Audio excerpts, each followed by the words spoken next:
और फिर इतनी बड़ी घटना, एक परिवार के 3 आदमी को जिंदा जला देने के बाद फिर पूरे मार्केट को जिंदा जलाने का प्रयास, ये छोटी चीज नहीं है। कहा कि आम आदमी, इसी तरह मैंने पहले कहा कि जब दारू पकड़ाए थे उसमें क्या हुआ, कई घटना टीएमसी की है, बड़े बड़े घोटाले हैं, उसमें क्या हुआ।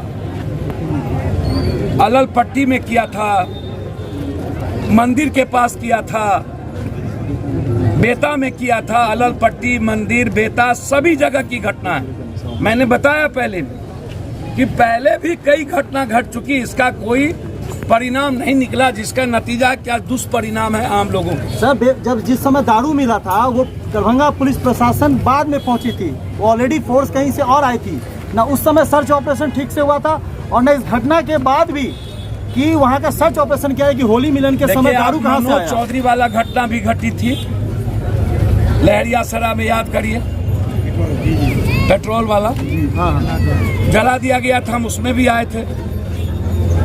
आप इसको समझने का प्रयास करिए कि क्या हालात है और प्रशासन क्यों मूक दर्शक बनी हुई है, और यहाँ के संसदीय प्रणाली में जो एमपी विधायक है,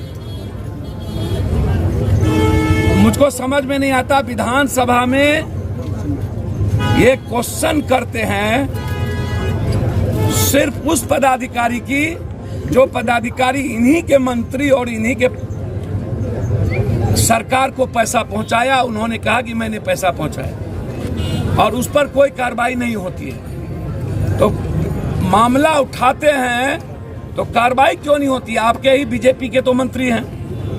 एक दूसरी चीज, लगातार दरभंगा में घटना घटित हो रही है, एक घटना नहीं घटी है। हम इसके पहले भी अभी बगल में आए थे जहां बच्चों को मार दिया, कभी रिक्शा वाले को मार दिया। गंभीरता से इस पर कार्रवाई होगी। जो सीसीटीवी कैमरा में है उसको जेल जाना पड़ेगा।